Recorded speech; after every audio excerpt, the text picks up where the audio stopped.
Evening and welcome to tonight's show. It is Misfits Sam Hain Danzig all day, all night, all the time here on the Frumess channel in anticipation of the Misfits playing Riot Fest, and they're doing Walk Among Us all the way through. We've got some Riot Fest-esque content.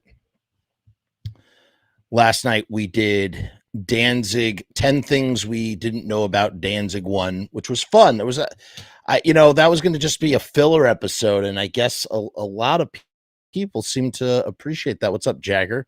Jagger, why don't you come over to YouTube? Don't stay on Facebook. Facebook is just to tell people what we're doing, and then you come over to the YouTubes instead. But yeah, the Misfits, it's so weird. They're coming back to Chicago. It's like a real bookend sort of vibe, because they did their second show in Chicago. That's when I saw them, and I've talked about that extensively. You could check out the episode. You could read my article. Read my article. What's up, Rue? How you doing? And now they're coming back, and I got to tell you, the lineup is sick, dude. I mean, if you have $150, that's the Mammoth Jam. Biz doesn't even have Facebook. How you doing, Vampiro? It's been doing good. We're talking Riot Fest and Misfits and fashion tonight. Yeah, Spanky. Spanky's in the live stream. Spanky Bravo. Woo! Wow, we have a new member. Oogie Floyd just joined and become a member. Thank you, Oogie Floyd.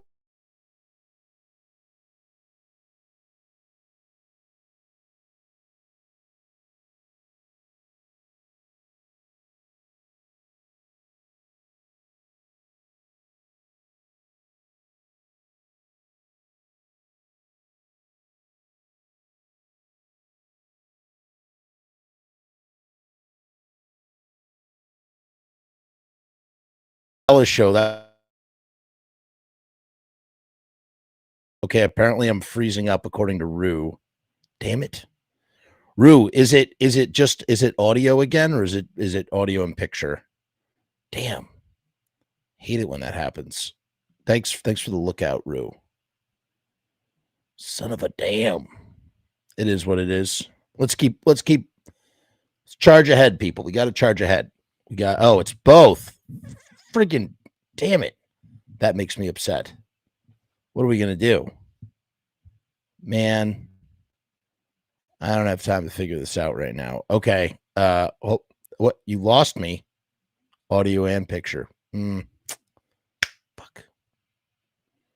What do I do? Let's hide stream for a minute. Let's try this again. Hey, how do I sound now? Am I better now? Okay for now. Guys, I'm sorry about this. I got to get it all fixed. I don't know. It's my system. My system sucks, dude. What can I say? My system sucks. So sorry. Please let me know if it happens again. I apologize for the disruption of the show.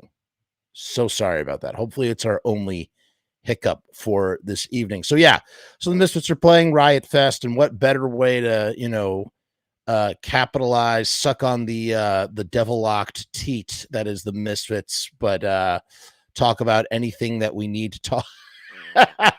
Get those YouTube numbers up. That's what we're doing. Yeah, no, I found this. Okay, so I found this article last night. We did as I said, we did the Danzig facts. That was fun. Tonight we're talking about. This is an article from Riot Fest. So Riot Fest is not just a festival, but they are also I guess they have a magazine too. And one of the things they do at Riot Fest, if you don't know, is that they have bands perform classic albums. They had Sam Hain do Initium in 2014, right before the Misfits came back 2 years later. That's what they do. They have bands cover classic albums. Well, now they've asked the Misfits to do Walk Among Us. So they're doing Walk Among Us in its entirety, probably for the first. I mean, I don't know if they've ever played it in its entirety, but they're doing it. I mean, completely the first time, whatever. I mean, it's crazy. I don't even know. Angus, how are you? Ben, what's going on? We have some wonderful support from John of Doom. Thank you very much. Because I'm using third-party software, it just says pair character lifting some weights saying keep it up. Thank you, John. I love the motivational pair. The motivational pair, that's what I'll think about. I John, can I announce the thing, or should I not even announce it? I won't say anything. Hey, what's up, Ron? Ron's in the house. He's on Facebook. Ron has some of the best mustaches I've ever seen. I aspire to have such strong, structured facial hair as Ron. Hope you're well, Ron. Didn't see you on Monday. I'll definitely see you next Monday, I think. Hopefully. My favorite Devilock is 83 Doyle. Huh. How about an entire show of the Misfits doing the Cough Cool single on a 2-hour loop? Funny you should bring up Cough Cool. Funny you should bring up Cough Cool, because I want to tell you something. There's something important that you need to know about Cough Cool. I just want to say that it's a great song, and I love it a lot, and that's all I can say right now. And I just, yeah, really awesome surprises today. Yeah. I'm just vaguing. It's really stupid. I should just shut my mouth because I sound like an idiot right now. I'm going to stop talking. I'm not going to stop talking. I'm just going to change the subject because I don't really know what it is that I am saying. 322 Dan is in the house. Right. That's your other channel, is 77 to 83. Trying to make it to Riot Fest, still have transportation and money issues. I really hope it gets worked out, Dan. I hope you get to go. Truly, man. Truly. Always Cough Cool. You have no idea. I got to hear a very cool cover of Cough Cool today. That's all I'm going to say about it. That's it. I got to hear a really, really amazing cover. What's up, crazy white boy? How you doing? I did, Mike. I just said what it was. I heard a really good cover of it, and it's great. It's always great to have CWB in the house, dropping in. What's your favorite Misfit song, Jeff? You know what my favorite Misfit song is, Vampiro? None of them. I love them all. They're all my favorites. It's like children. You love all of your children. You can't. It's like what when you're my Nana, she used to always say that my mom would come up to her and say, who do you love more, me or my Uncle Rick? And my Nana would go, if I cut off both my fingers, they would hurt just as equally. That was the political response. It's the same thing with Misfit songs. I love them all. Sure, I love more than others, but I love them all, man. I can't just pick. You can't make me pick, man. All right. Let's dive into the topic because we're 8 minutes. Remember, we're trying to stay on topic. Hybrid Moments is your fave if forced to choose. No, it's not. It varies. All right. In all seriousness, my favorite Misfit song probably, okay, so it always varies, but probably like Astro Zombies, Night of the Living Dead, Children in Heat. I really love Comeback. I really love Theme for a Jackal. I love Hybrid Moments too. I love Last Caress. See what I'm saying? Now I've already named like 8 songs. So it doesn't really, Neon Knees. Shout out to Neon Knees all the way down in New Zealand, who may watch this in the future. He was the one who always suggested that American Nightmare should have replaced Mommy Could I Go Out and Kill Tonight, the live version on Walk Among Us, which would have been cool. I think that would have been cool. Where Eagles Dare. It's like no matter what, it's a win-win situation with favorite Misfit songs. It's always going to be good. There's always a good song. I would say, what is the weakest Misfit song? I don't know, maybe like Hate Breeders or Violent World. I think Violent World is one of the weakest of all Misfit songs, personally. I've always found it to be a weak song. I think Green Hell is fun, but it's kind of like, Yeah, Jagger's come over to the YouTube side. Death Comes Ripping, great track. See, I'm going to say great track to every song because they're all great. All 54 or whatever of them. And that's just it. That is just it. Weakest would be the majority of Earth AD. I beg to differ, sir. I beg to differ. Maybe Hellhound. Okay, yes, so we can announce it. Yeah, so Robbie Bloodshed and Voice of Doom are playing the Parkside Lounge on Houston Street, October 29th. I have it on my calendar. I am not definitely going yet. That's a very busy weekend. I don't know if I'll be able to make it all the way into the city, but if I can, I will absolutely be at that show to support two great musical acts. If you are in New York City, you should definitely check it out for sure. Oh, Rue doesn't like Mephisto Waltz, which is not even a full Misfit song. I don't. Okay, so Erie and I, spoilers in that interview, Erie and I talked very in depthly about Mephisto Waltz and what it is or is not. That was a really fun part of the conversation. What's up, Vader Mask from Detroit? This is going to be a comment episode. I can tell. Like, I'm not even going to get to the main subject matter. Exactly 54, including In the Doorway. Actually, the truth is there's way more than 54. There's way more than 54 songs that were written, but only 54 were recorded. Let's put it that way. Yeah, love Ghouls Night Out, dude. Like, that's what I'm saying. Every song, you can't go wrong, dude. Angus loves Bullet. Jagger loves I Turned Into a Martian. 77 to 83 says Brain Eaters. That's a first, man. Ratfink is the week. No, dude, Ratfink is fun as hell, especially live. You ever hear Bobby Steele do it live? It's really, really, really fun.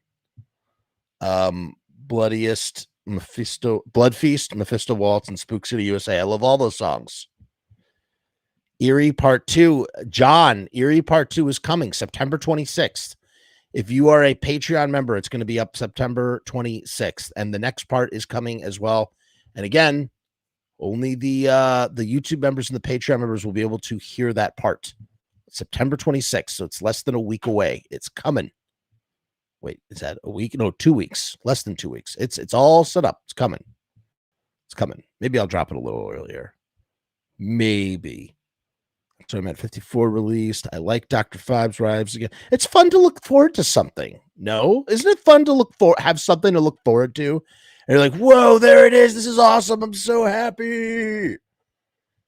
Wow, Charmy, that is insane. Violent World has your vote for favorite. That's crazy, dude. I said that was the worst one. I mean, hey, to each his own. Yucks and yums and whatnot. Am I right? Am I right? Am I right? All right. Let's guys, I'm gonna dive into this now. Okay, so Riot Fest has done this article, and we're not here to like celebrate it. I'll be honest with you. I'm sorry, Riot Fest. I think this article is terrible. No, Ben. No, part 2 is not the last part. There might be upwards of 5 or 6 parts. I haven't decided yet. Part 2 is 36 minutes out of a 5.5-hour conversation. It's a very, very long conversation I had with Yuri. It's, you know what it is? It's the pus tape. It's the pus head interview. It's Erie's pus head interview. That's what it is, dude. It's like just mad friggin' long. Mad long. Definitely looking forward to. So Rue is going to be there as well on October 29th. Okay. That's another reason to try and make it to the city. If there wasn't reason enough. Yo Fiends, cheers from Atlanta. Plus, there'll be a Halloween party, I'm sure. Parade. They always do a parade. I know it's Graves, but underrated, heavy, long, and just fun. What are you talking about, Vampiro? I don't know which one. I must have missed it earlier. Okay. I gotta keep this train going. So look. So Riot Fest put out this article. It's a listicle, just like the listicle we did last night. But this one is this is goofy, man. This is like really just sort of grasping for straws. We're gonna take this article to task a little bit. I'm here to scrutinize a little bit. I'm not gonna lie. In general, there are very few things that we really criticize here on the channel, mainly being Graves and Chud. But I feel like this is something that kind of has to be done. Aaron is here. He's watching while taking a dump. That is TMI. We did not need to know that. I did not need to announce that or broadcast that further. Horror Hotel runner-up. Wow. Yeah, thanks, Mike. I'm just get very distracted. Oh, Dr. Phibes. Yeah, Dr. Phibes is a great song. I like that, but it's not one of the original Misfit songs. No, it's a fine song. It's a fine song. It's a fine. All right. Let's share this. Okay, so this is from Riot Fest in anticipation of Riot Fest doing their Misfits Walk Among Us classic album. Okay, here's what it says. I love the art, by the way. I love whoever did these pictures is great. Really nice stuff, if you ask me. Okay. Okay, here it is. Hey, what's up, Jody Ramone? Jody Ramone in the house. Good to see you. Okay. 5 times the Misfits revolutionized fashion. What does that even mean, dude? What? Thank you, Chris, for going over to YouTube. What does that even mean that they revolutionized fashion? I don't think the Misfits revolutionized fashion at all. I think this article is very, very misplaced in its intention. Okay. That is just really, I mean, I don't get it. This is by Sydney Johnson. I'm sorry, Sydney. I really am. It was published on September 13th, 2022 for Riot Fest, and it feels poorly researched, and we're going to get into why. First of all, there's not even 5 times. That's right. There's only 4 times. It's a listicle that has 5, that's supposed to have 5 things. It doesn't even have all 5. It has 4 of them. We'll get into that in a minute. Obviously, the only thing on here that's truly, I would say probably truly noteworthy is the Devil Lock. But let's read.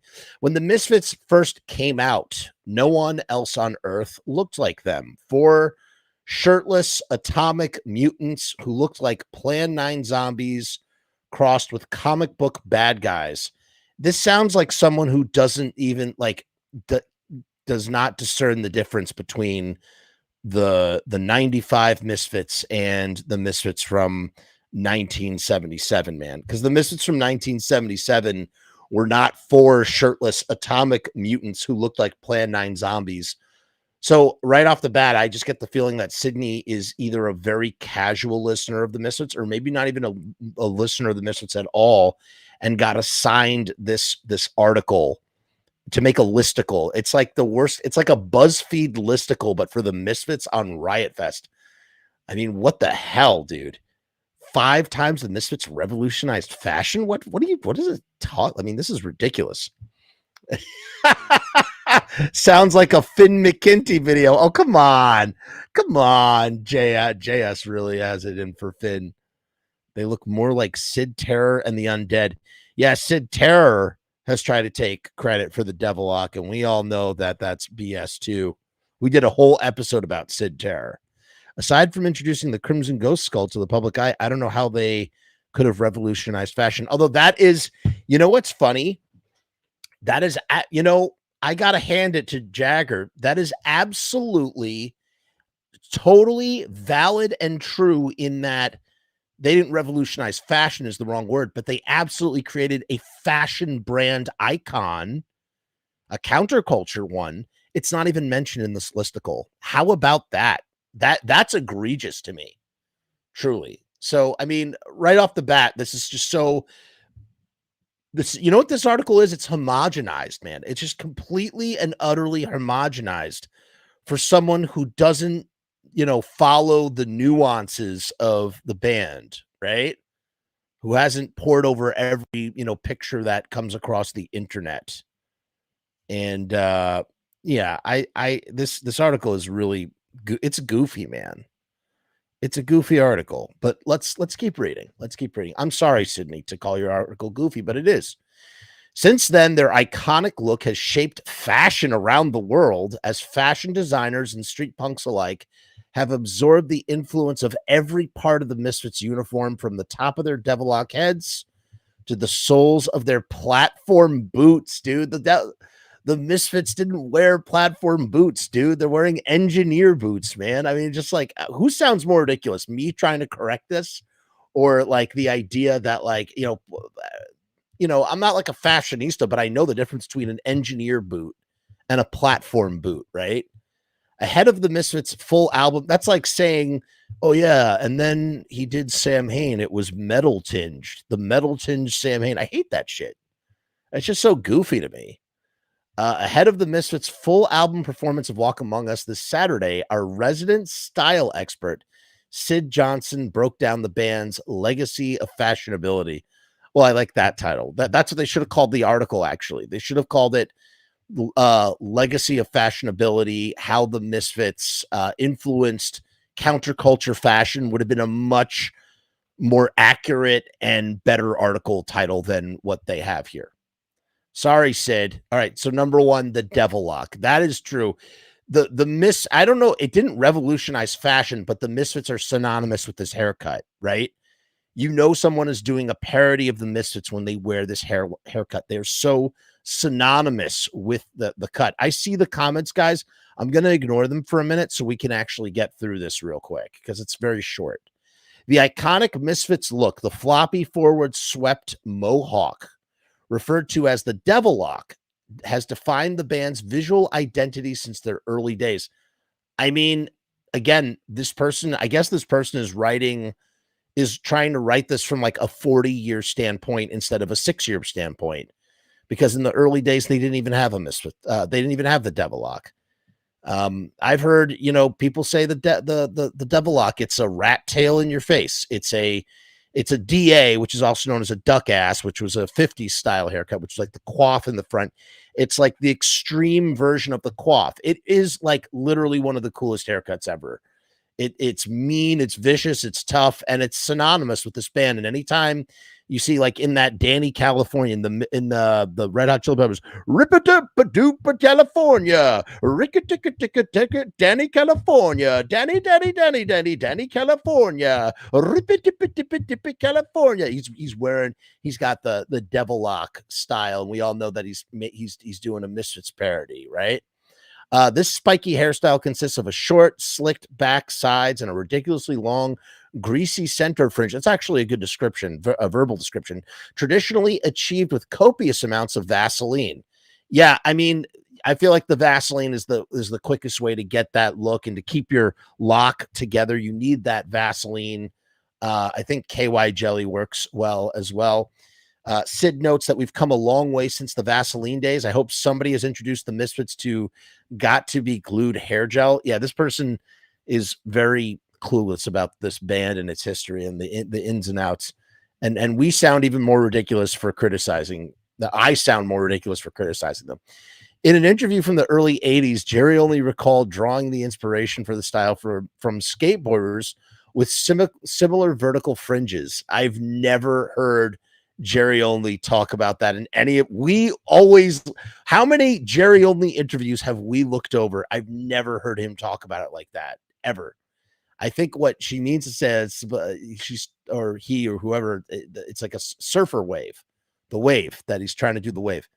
Danzig, on the other hand, says the hairstyle is his version of Eddie Munster's hair. Yes, that is what has been said in many interviews. Although it's unusually only for the most dedicated fiends, I wouldn't be surprised if the devil lock makes a comeback. I don't think it never was. It didn't. I mean, it never had it never had a renaissance to begin with. There was no wide fad with the devil lock. It was just something that diehard fiends would do. So I don't know what the comeback is. People wear devil locks all the time. The choppy scene hair of the 2000s is already seeing a resurgence among Gen Z, along with Japanese Jaime style bangs. Anime fans and emo kids alike love to have the most choppy, gravity defying, spiky cuts imaginable. So the devil lock just might be overdue for a comeback. It was never back. It was never there in the first place. All right, motorcycle boots and platforms. That's like half correct. Yes, the Misfits definitely had the motorcycle boot thing going on. And besides like the Damned, I'm not really sure. I mean, I guess maybe Ron Ashton and the Stooges. I'm not really sure there were many others doing motorcycle boots, but these platforms that we see in this thing, that's Danzig that's Danzig after the year 2000, man. That's like, I know what you're thinking. The Misfits weren't the only ones to ever wear motorcycle and leather fetish gear. It's been a mainstay within the alternative fashion for ages and has become extremely mainstream within the past decade. However, those platform shoes that early rock bands such as Kiss were rocking were just too glam and painfully corny. The Misfits had way more taste and knew exactly what aesthetic they were trying to portray, no matter if it was in style among the Chuck Taylor epidemic of the time. Walk into any boba or thrift shop in 2022, and I'm sure you'll see a 19-year-old girl with Hello Kitty backpack wearing the same shoes, if not similar, as the Misfits rock back in the day. This person has no idea what they're talking about. I am sorry. What are you talking about? What are you talking about? Psychobilly style. I'm getting madder and madder just reading this. The psychobilly style. Just, synonymously associating the Misfits with psychobilly. I don't even think I need to explain why that's not correct or why that's, you know what it is? You know what we're snarking at right now? We are snarking at somebody writing about a subculture and just, either not doing their research or just carelessly getting all of their little nerdy tidbits wrong. And it's frustrating. Psychobilly style, an unholy hybrid of early rock and roll and Eisenhower era B movies. The mutant rockabilly offshoot known as psychobilly was built on a foundation of B movie horror and Elvis worship originally laid out by the Misfits. I mean, what? Well, are they referring to like American Nightmare, which is, I've heard that's supposed to be that's the answer to the Cramps. I don't even know what to do with that sentence. With sky-high pompadours and makeup worthy of 1950s scream queens like Vampira, who the band enshrined in their songs. Nobody associates Vampira with psychobilly. Psychobilly is every bit as theatrical and gothy as the Misfits were. High-waisted cropped pants, leather moto jackets, and Betty Page bangs would be paired with creepy fashion details like skull hair clips, sci-fi t-shirt graphics, and whatever skull jewelry you can buy from an oddity shop in Portland. This person is so out of touch, man. I'm sorry. Sid, I'm sorry to criticize you, but I really think you didn't do enough research on this. If you wanted to write something as thoughtful as this, you didn't do enough research.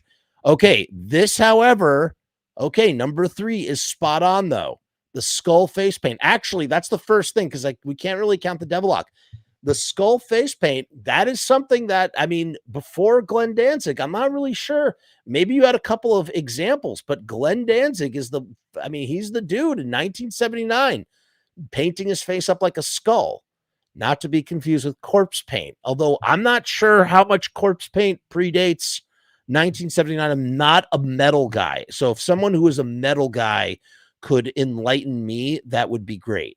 I see that the comments are continuing to pile up. We will get to them as soon as we're done with this. And since it's 28 minutes in and we have 37 of you watching, I thought I would, there's something else that's sticky besides corpse paint. Because paint is sticky. It sticks. And you know what else sticks? So do these stickers from our sponsor, riotstickers.com. If you need stickers, go to riotstickers.com. They sponsor this channel. Look at the beautiful banner they did right behind me. Big fan of riotstickers.com. They are the bomb. The link is in the description. Go check them out. You're going to find, these vinyl stickers, the quality, man, the quality of these vinyl stickers, they stand up to the weather. They stick, they hold on. I've stuck stickers all over the place, and I go to check on them every once in a while, when I'm in the neighborhood or if I'm driving by it, and they're right where I left them, and they look bright and vibrant and beautiful.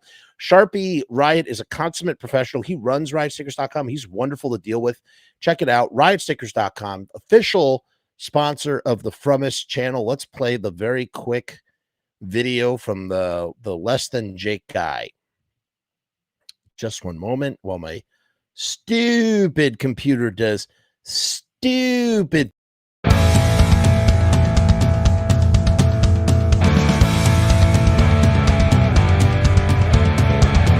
We make stickers, banners, and buttons too, posters and promo cards. There's nothing we can't print for you. From stage backdrops to bass drum heads,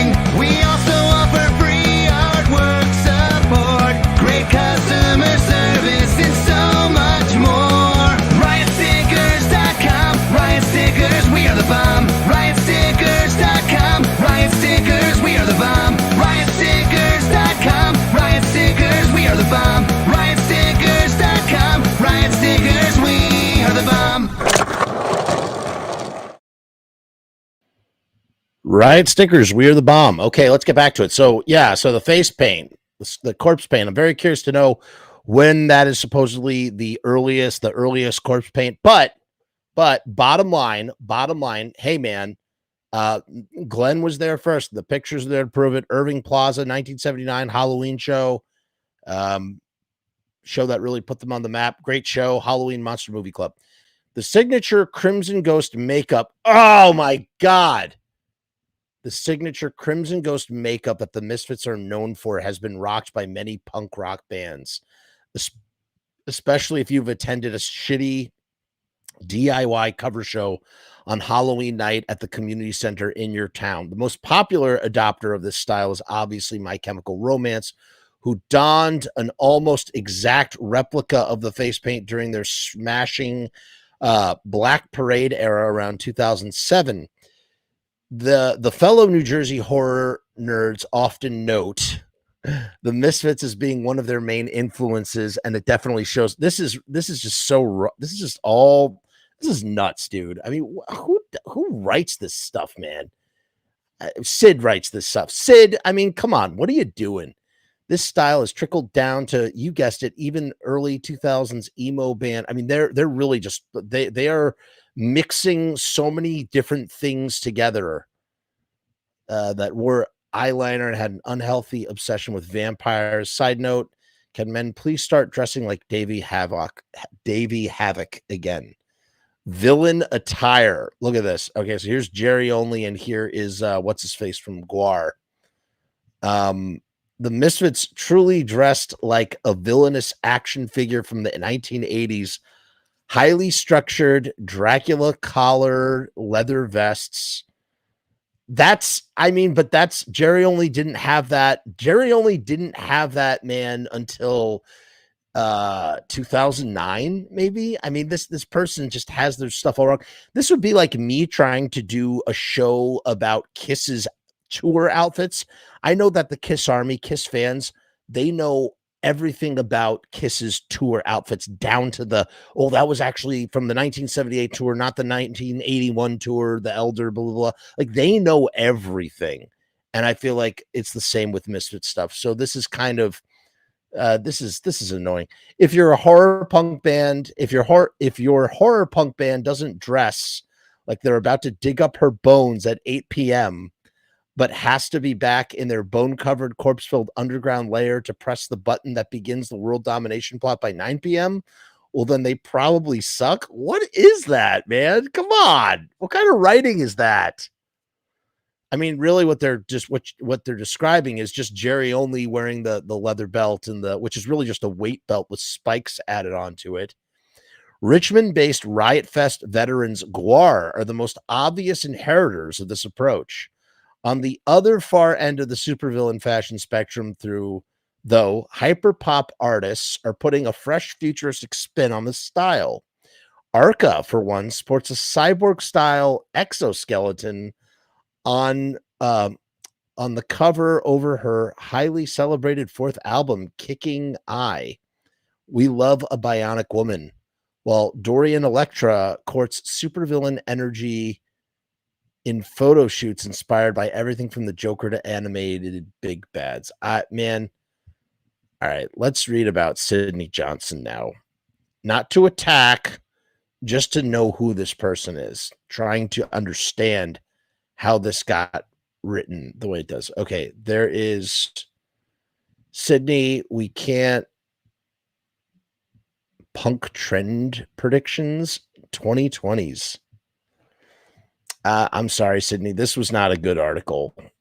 If it looks like this might be Sydney's art, though, and if it is, Sydney, your art is amazing. I don't know if you illustrate it. I'm just trying to find something nice to say about Sydney as I criticize her. I think it's her. Yeah, so that's it. That's the end of the thing. Just ridiculous, man. I mean, really ridiculous. Okay, now let's go to all the comments. There's a shit ton of comments to get through. So let's begin. Let us begin with the comment section. We're going to talk to people about the comments. All right. Oh shit, dude. We have to go way back up here. We have to go way back up. Hold on. I'm going to go all the way down. Just a second. Just a second. Just a second. Hold a minute. Hold the phone. We'll highlight. I can't do every comment. We're going to highlight. All right, here we go. Mommy made love to an alien. Oh, God. Oh, my Lord. Have you heard the new Fits with Graves song, If Looks Could Kill? I think they were the most OG sounding song. I'm not sure if I have. I was given a bunch of, I have a bunch of unreleased new Misfit songs that were, I guess, what would have been after Famous Monsters. And some of them don't even have titles. I think one of them eventually made its way to the Devil's Reign. I did not see anything with If Looks Could Kill. That Crimson Ghost Skull is as famous as the Cross and Hulk Hogan. Yeah, it's pretty iconic, man. More like they hacked chunks out of fashion. Yeah, I would say so. What the F is this article? They never did anything like that. Biz says, my kid said if she was part of a D&D group, she'd base and draw a barbarian character off of Doyle. Yeah, that makes sense. I mean, Doyle was the basis for a comic book character in something called Killshot or something, Killology, something like that. Walk Among Us is overproduced. It does not have the feel of the catalog grade album, but different. Yes, well, it's not overproduced. It was definitely remixed, though. That's for sure. That is absolutely for sure. Yeah, this article is just ridiculous. Yeah, JS says it sounds like a Finn McKenty video. Oh yeah, okay. I don't get this article. I'm confused. I went way back up. I will say, Biz says, I will say I didn't think they looked like any other band. They look rad though. Yeah, true. Angel Fuck always has a special place. It was the first Misfit song I ever heard way back in the day when Legacy came out. Yeah. Great song. As I was Devil Lock and the Crimson Ghost from the Crimson Ghost 1946 movie serial on the merch and leather jackets. Totally agree with Jagger 100%. Yeah, the Crimson Ghost.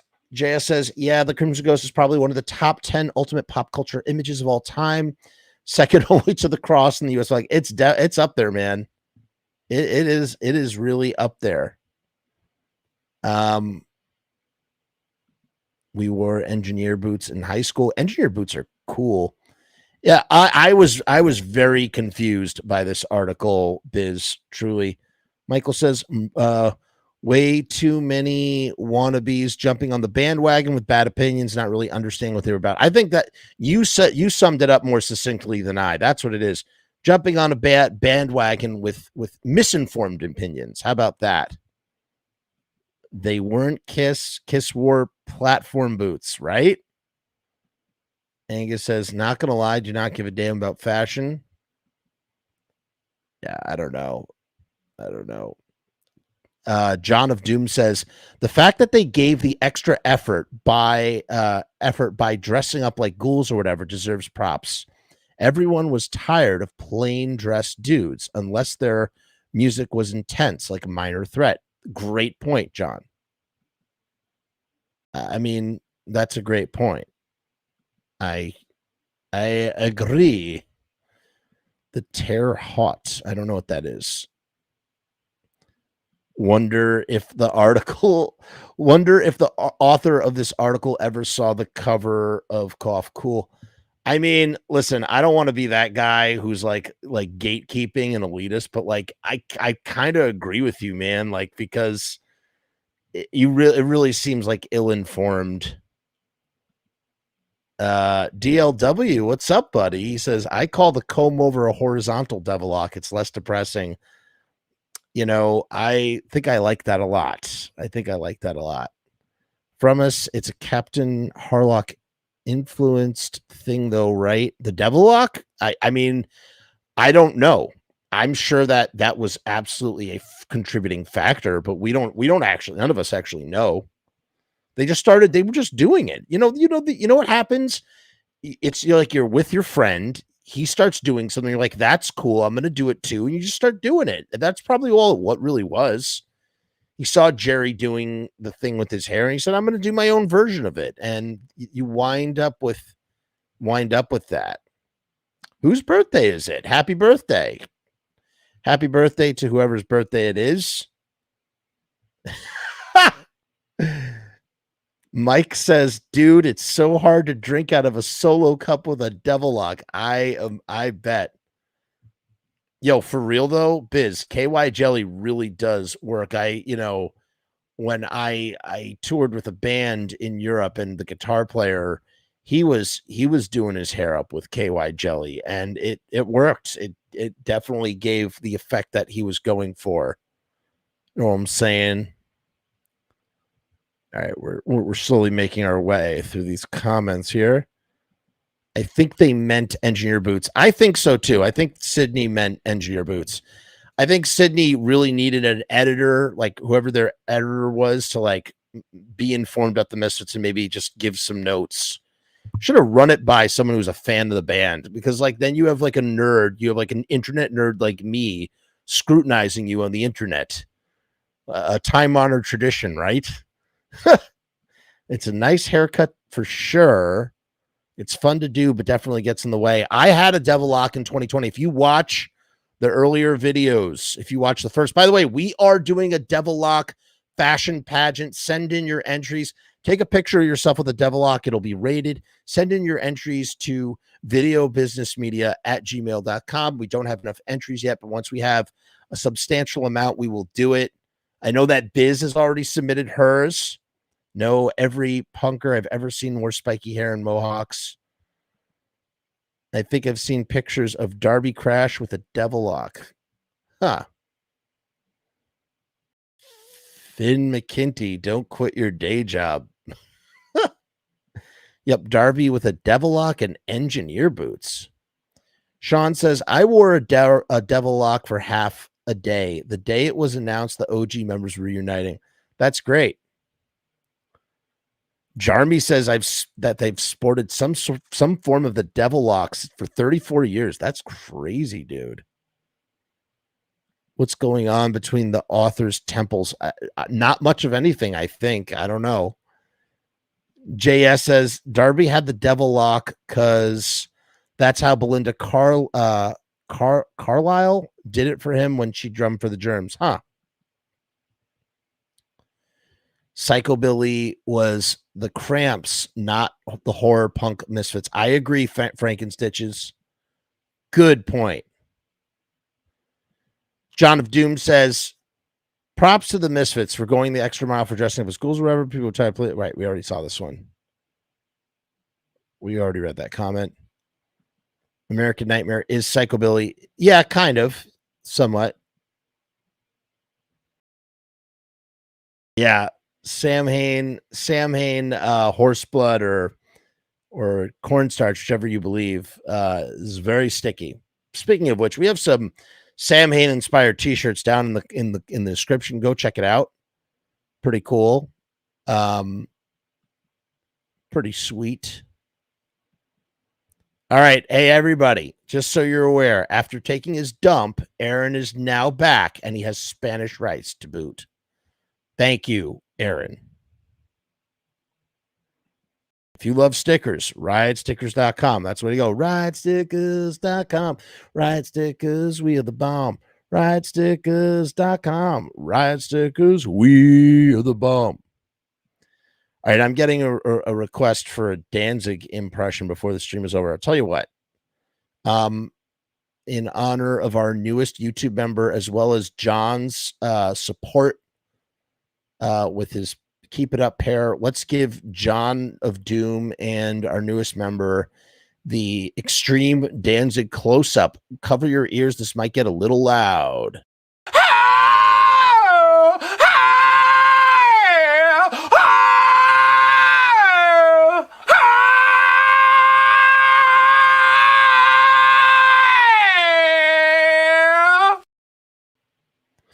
We don't bust that one out enough, I don't think. I think we need to need to be more vigilant and put that one out, because that's a lot of fun. That is a lot of fun. All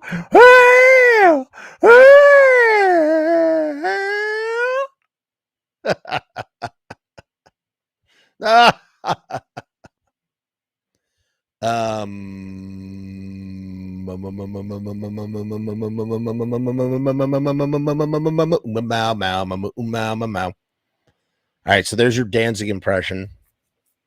I'd love to read the author's Sam Hain article. It would just be like, Sam Hain is metal. Yeah, the metal tinged Sam Hain in between Danzig and the Misfits. I love that. I love it when they write that.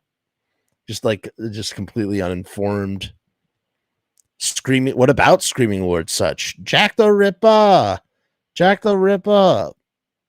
Yeah, that sound effect is a great skateboard landing sound effect. I agree.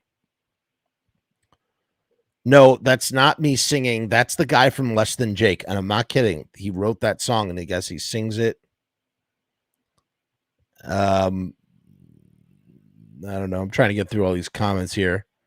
American Nightmare is Elvis inspired. They're huge Elvis fans for sure. A lot of Elvis in that. The only thing, JS says, the only thing that would remotely fit on this list is Metallica wearing Sam Hain and Misfits t-shirts. Their influence on exposing the Misfits to the general public is highly underrated. Absolutely could have been one of the 5 things, JS. And anybody with a modicum of ambition to do a little bit of research would have absolutely listed that on this article. This is a really goofy article. I'm sorry to say. Again, I don't like to criticize people and their writing and stuff. I'm not perfect myself, but I have to. You know, it comes down, it just comes off as careless is what it is. That's what it is. Sid was too vicious with this article, except Sid spells their name SYD instead. So, I don't know. Okay, Biz actually looked it up, and she says that it says that face paint was first used by Arthur Brown in the 60s. I did. Okay, so there you go. I want to kind of see what that looks like now. Okay, hold on a second. Let's take a look. Arthur Brown in the 60s. I'm not smoking. This is not a cigarette. Arthur Brown, 1960s face paint. Let's see what pops up here. It's a nervous tick. I'm not smoking. I swear. I really swear. Oh, yeah. Look at that. Hey, now.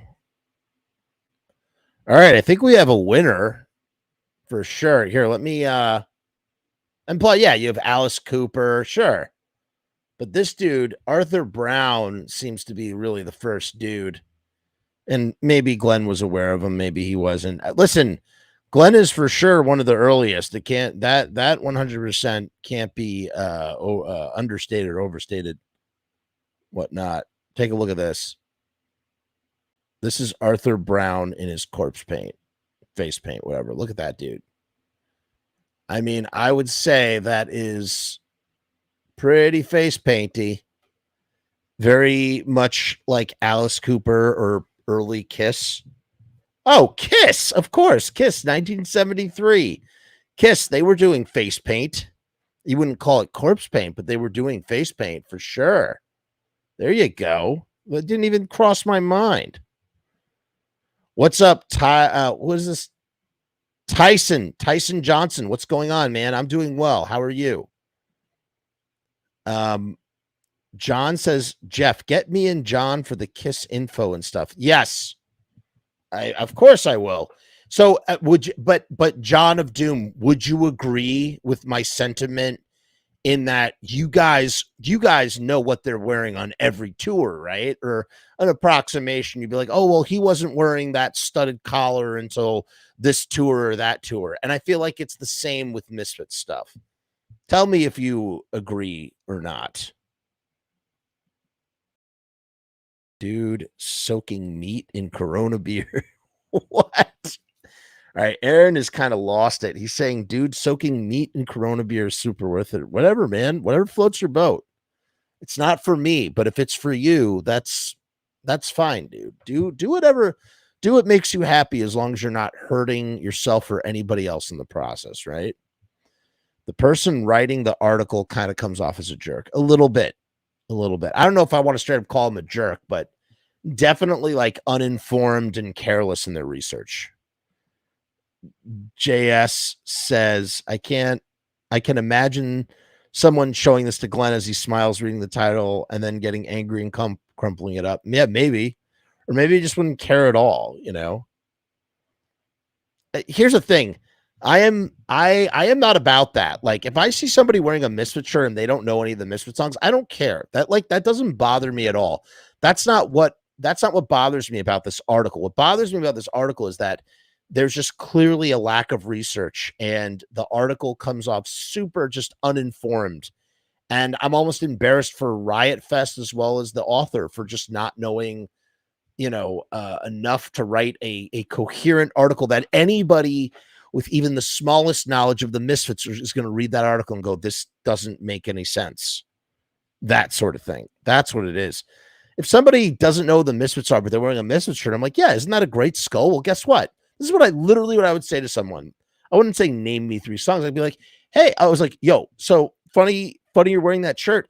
It's a cool image, but did you know that that's from a band and they're called the Misfits and they're great.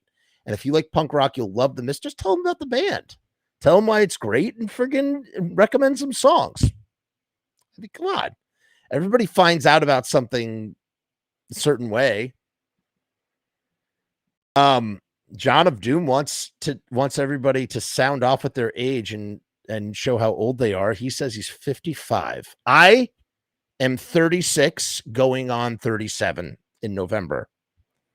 Dan is 43. Adam is F that article. Biz says, sorry, Aaron. A relative tried to do that to a turkey beer for Thanksgiving one year, and it was nasty and dry. Ugh. It's a cringe article. It's kind of a cringe article. Guys, we're going to get to the end of these comments. Rue is 48. I think they mean bruiser. If looks could kill. So bruiser is looks to kill? Is that what that is? I don't know. I really don't know.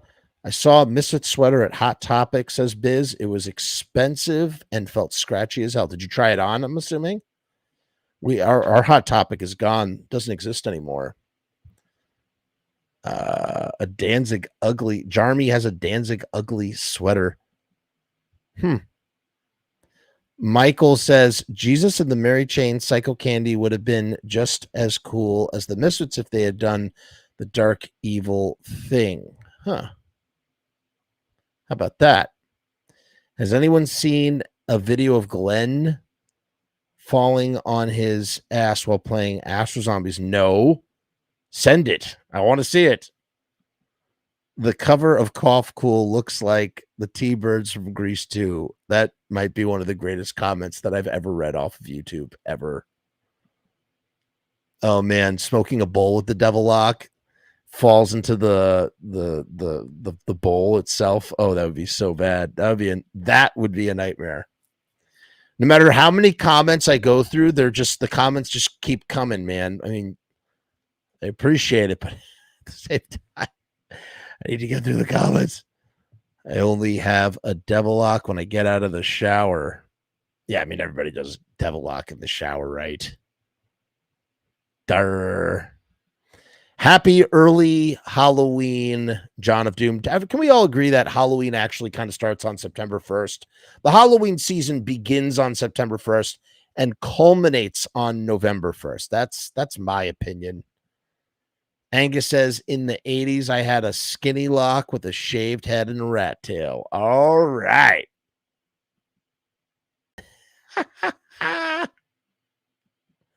John's really in the spirit of Halloween. He's got pumpkins on the brain. Death Comes Ripping will be played at Queen's funeral on the 19th. She loved the fits. She sure did. Skulls was her favorite. You know, in all seriousness, John, I was texting with your bandmate, the other John of Steel today, and I was suggesting to him, I think Voice of Doom should cover Screamin' Jay Hawkins. And I initially suggested I put a spell on you, and he said, it's been done too much. And then he said Little Demon, and then I countered with Alligator Wine. I think you could do the vocal for Alligator Wine so well. I could imagine you stomping your foot and doing like the, take the blood out of an alligator, make it real swampy and sludgy and just, boom, boom, boom. And I just think it would be, I could just imagine Voice of Doom making a meal out of that. Something to, food for thought, John of Doom. And I know you love Screamin' Jay Hawkins as much as I do. So Hawkwind on the face paint list as well. I did not know that. Brown looks more like King Diamond. Yeah, so yeah, exactly with the Kiss stuff. That's what I thought.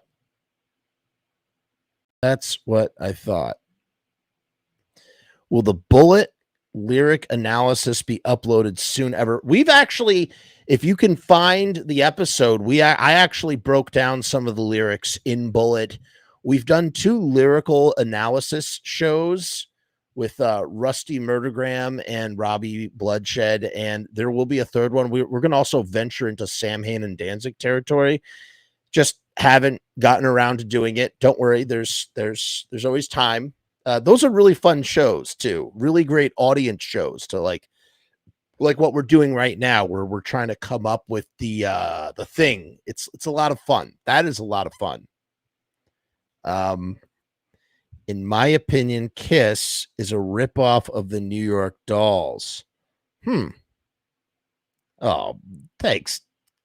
Thanks, Zach. Zach says I'm so pure. I don't know what that's in reference to, but I'll take it, man. And Zach is 33. Angus is 58. Aaron is $45. IAET is 18. So many different ages. You can't, hey, John, it's not really a documentary. It's more of a, I don't know what, it's like a video podcast, man. I can't take credit for that because I took a lot of that from a real Screamin' Jay Hawkins documentary. I just chopped it up a lot. I put myself into it. I put my commentary into it. I really can't take, I can't call that my Screamin' Jay Hawkins documentary. It was a bunch of found material and I added a couple of things. If anything, it's just it's a tribute. I don't know how I would classify that video. It's interesting to see everybody's ages. Jarmy is 49. Hot Topic is for shoplifting. Winston, what's going on, buddy? You made it to the live stream. He says fashion is dead. Fashion is lame. Winston, when I see you say that, I just read it like fashion is lame. LOL. Day of the Dead since I'm Mexican. All right. Astro Zombies. Oh, yeah. The Misfit statue, man. We erected the Misfit statue. We did a whole video about it. Go check out. You got to look through my comments, but we erected the Misfit statue. It actually existed. Yes. Feast of the Mau Mau would be a good one too for Voice of Doom. I agree. Michael is aged 50, but stuck at 19. Doesn't it feel like that though? Sometimes, like there are times where I have to like catch myself where I'm like, dude, you're 36. You are not 16. You're not 17. You're not 23. You're not like whatever the age is. Like when I have a certain mentality or mindset, and I have to like remind myself, because that's the thing. Like, even though we change and grow as human beings, like we're still also kind of like the same. Like you're still like at a constant in some way, shape, or form. You just blink your eye and your number changes, but you don't feel that way. Like I still feel like I'm in my 20s or even, my early 20s. However, if I were to talk to Jeff from the early 20s, I mean, I would want to like punch him in the face. Like it's not the same though. It's just interesting how that works. Adam is 33. Dan says, I think John Entwistle from The Who wore a full body skeleton. Yes, he did. I don't know if he was wearing skull paint, but he definitely was wearing a full body suit. Wow. Dude, we got a youngin' here. I'm not an ageist either. I'm just saying, calling you a youngin' because you are young. 14 years old. I think Vampiro wins the contest. My God, you're 14, bro. You got your whole life ahead of you, man. That's awesome. Holy crap. Hey, Vampiro, how long have you been into the Misfits now? Like, that's cool that you're into the Misfits and stuff. Call me Grandpa. Oh, man. Yellow Coat is one of my favorite Screamin' Jay Hawkins songs. It makes absolutely zero sense, but that's why it's great. I mean, that's what is great about Screamin' Jay. Another great Screamin' Jay song is, I think it's called Ashes, but it's from a later era. I think it's from the 70s. Ashes, Ashes. Screamin' Jay Hawkins also does a cover of Hard Day's Night, if you could imagine that. Ben is 47. Guys, the comments keep piling up here, man. Yeah, Boris the Spider. That's a really early Who song. A really, really early Who song, Jarmy. Jagger says, as much as I know we won't ever get it, I love a new Misfits album. Yeah, well. Everybody's in their 40s and 50s, man. I feel friggin' young, too. 47 years old. Jagger is 27 years old. Oh, my God. That's so crazy. JS said, JS is making us do math. Ready? He says it'll be 138 in 94 years. We have to do the math on that one, which means which means he's 44 years old. Ooh. I'll be 138 in 102 years. Wow. That actually doesn't make me feel so over the hill for some reason. I don't know why, but it doesn't. Really doesn't. Yes, Adam, you're right. That is absolutely the age when everybody starts to get into the Misfits. So Vampiro really is, I mean, he's right. He's right on track with that. But I'm just curious to know how long he's been listening to the Misfits. Watch it on live. Rue says, you know what's funny? Any other place on the internet would be like, hey, kid, you're 14. Like, but like, I'm so glad that everybody's just like, yeah, right on, man. You're 14. Like, it's cool. It's cool. Yeah, I'm all about that. I like that. That's great. That's great. I want to go out like John Entwistle in Vegas with doing coke with hookers. Yes, indeed. Jarmy says, thank you for your fine programming. I have been on the verge of a midlife crisis. I am grounded now. Much appreciation. Well, you're very welcome, sir. And I mean, listen, I don't know how much how effective this could really be, but if you claim it is, then it is. And all I can say to anybody really, and this has been my experience, is that, when I go through hard times, man, you know what I have to think about? I just have to think that it's like the weather. And what's the thing about weather? It's temporary. And I have to constantly remind myself, because it's very easy to forget that weather, eventually changes. Eventually it's going to rain. Eventually the rain is going to stop. Eventually it's going to snow. Eventually the snow is going to stop, and that while you're in the middle of it, while I'm in the middle of it, I just got to hang on tight. I'm not going to do any, don't do anything stupid. Hang on tight and just brave it. And you know what happens? I come out the other side and I'm unscathed. And I realized, like that sucked, but it's over now. And now I have some life reference. I know that when things feel really tough, that it's not the end of the world, and that I just need to like calm down, take a chill pill and get through it. And, that's the way it is, man. And so in any case, I really am glad to hear that you're feeling grounded now, and just keep on trucking, man. Keep on trucking. Angus says, I do not feel old. Rock and roll keeps me young. I mean, that's the beautiful thing about rock and roll, though, right? That's what it does. Biz says, I got into them when I was 16 or 17. Jeff, I'm going to send the link to your Instagram. Yeah, don't send any links to my Instagram. If you want to send me anything, send it to videobusinessmedia.com. Which I do not check very often because the messages pile up and I got to go through them. But if you send me email, I will get to it eventually. It might be a really long time, but eventually I will get to it. I agree. Zach, that's how things get passed on, right? Young people listening to old music is how things transfer. And that's what's important. That's how it all works. Holy man, I'm trying to get through these comments and they keep increasing. It went from 20 to 50 and now we're at 68. I can't, I'm going to be here all night, man. It's already 11:30. I got to wake up to get the kids ready for school. Hey, where's the Pixies documentary? I mean, one thing at a time, man. You know how long that stuff takes? Takes forever. You know how long it took me to do the 1979 thing? That took months, man. It took months. Yeah, Biz, I really like that too. I like the weather analogy. I think it really works.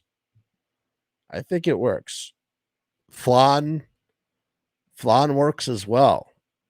All right, Matthew is flying to Chicago in an hour. Safe travels and enjoy yourself. JS says, that's how old I was, 14, when I first became a Misfits fan. Legacy of Brutality. I fell in love at there's a spot in the corner where I always go. I like to feed the flies that I know. Sorry. Go to bed, Jeff. Last chance for oh, you know what? I guess I was wrong. I guess we've reached the end of the comments. Yeah, we really do have to. Good night, everybody. I gotta break up. Look, it's 107. We made it to 67 minutes. That's good. That's good. Vampiro, our 14-year-old friend here, Vampiro, says that his favorite is Walk Among Us. That's cool, man. That's cool, man. That MCR Misfits 90-day baby dream come true. Yeah. Matthew, I'm jealous, man. I hope you have a good time. Okay, everybody. I hope you enjoyed the show. Thank you so much. Thank you to John of Doom again for support. Thank you to Oogie for joining as a YouTube member. Thank you all for watching and commenting. When you comment, it makes the show so much richer in just conversation, because I'm already having a conversation myself, and I don't know. I just think it's just really nice. And tomorrow night, I want to tell you guys, tomorrow night I'm going to be on my friend's show. We're going to see Clerks 3, and then I'm going to be on my friend's show. And my friend Kevin, he has a show. We're going to be talking about my new film, Gouge Away. And we're going to be talking about They Came From Lodi, the documentary, like the Misfits documentary. We're going to be talking about just so much stuff. We're going to be talking about Clerks 3, of course. It's going to be a really, really good time. Check it out. I'll be sharing that tomorrow night. That's going to be at 10 o'clock. And speaking of which, if you're not familiar with it, here is the trailer for the new movie. So this is the movie trailer. If you are a Patreon or a YouTube member, you can actually watch the movie right now. You don't have to wait. You don't have to wait a year while the movie finds distribution and plays festivals and whatnot. You will be able to see it right now in 4K. I'm going to play you the trailer. I'm not pleased with the trailer, to be. Will you do some yoga poses for me? I know you'll do a yoga pose for your Uncle Elmo, right, Anthony? My friend Stanley. He's missing. Texts, emails, smoke signals, no answer. I'm just worried. Give me his info and I'll see what I can do. No promises. Sometimes it's just really hard to play the cards that life deals you. Hee I'm not in the mood to talk about music right now. Oh, not Michael Jackson. Hee the gas. There's cartridges and gas works that comes to go with it. Joe, put that away. You shitty little asshole.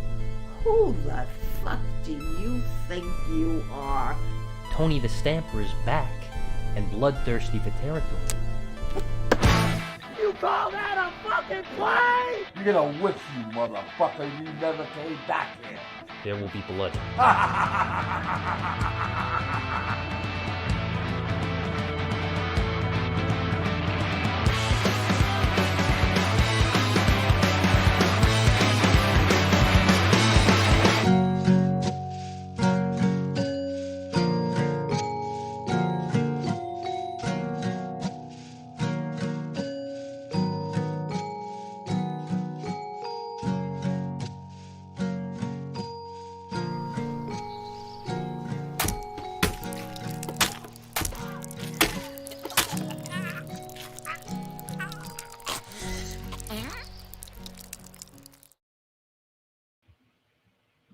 There it is, guys. The trailer for the new movie, Gouge Away, A Labor of Love. We'll be talking about the production tomorrow night, how it was made. We'll be talking about the documentary. We talk about Clerks 3. We'll just be talking. Another show. That starts at 10 p.m. Make sure you check it out. It's going to be on the Von Spur podcast channel on YouTube. And we'll probably do, I have a Tommy Ramone episode coming up. Rue, I know you're going to love that. I don't know if Rue left already, but Rue, that's going to be a really fun episode. We're going to be talking about how valuable and important Tommy Ramone is to the Misfits. And here's a trailer. I'm going to play you out with a trailer for Patreon. So this is some reasons to join the Patreon should you decide. Peace and hair grease. And here is the Patreon. Hey guys, what's going on? It's Jeff. So I've decided to make a Patreon. What is Patreon? I don't know how to define a Patreon. Let me look it up.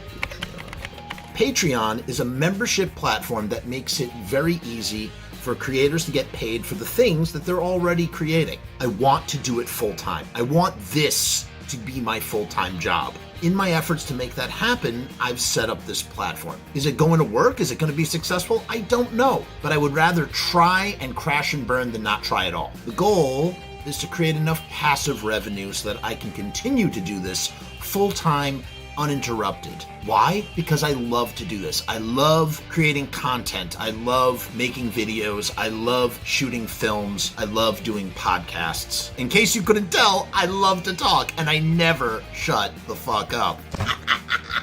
So right now I've kept the Patreon incredibly simple. There's 2 tiers, and that may change in the future. The Murdergram is a simple way to extend support for all of the hours and hours of free content on the channel for nothing more than $1. 38 cents goes to Patreon. What's $1.38, eh? It's less than a cup of coffee, but it's a great way that you can show support for very little effort. When you divide that $1.38 by the hours and hours and hours of time spent listening to this endless drivel of content, the dollar cost average works out. Next up is the YouTube casualty for $6.66. The YouTube casualty is loaded to the gills. Enjoy the archive ad-free, as well as ad-free early access to special docu-style podcast videos, music reaction commentaries, and the like, a month before they drop on YouTube, loaded with ads, I might add. You're also going to get exclusive content and behind-the-scenes content that is not available on YouTube or anywhere else. So you get to peek behind the veil. And believe me, there's a couple of choice pieces. Most of all, more than anything, whether you join the Patreon or not, I just want to thank each and every one of you that comes to the channel, that watches all the shows, that leaves comments, that participates, that subscribes. That's really the most important thing. This is just trying to find a way to earn a living as an artist. And with that, thank you for my TED Talk. Join the Patreon, because we need you! 66 cents.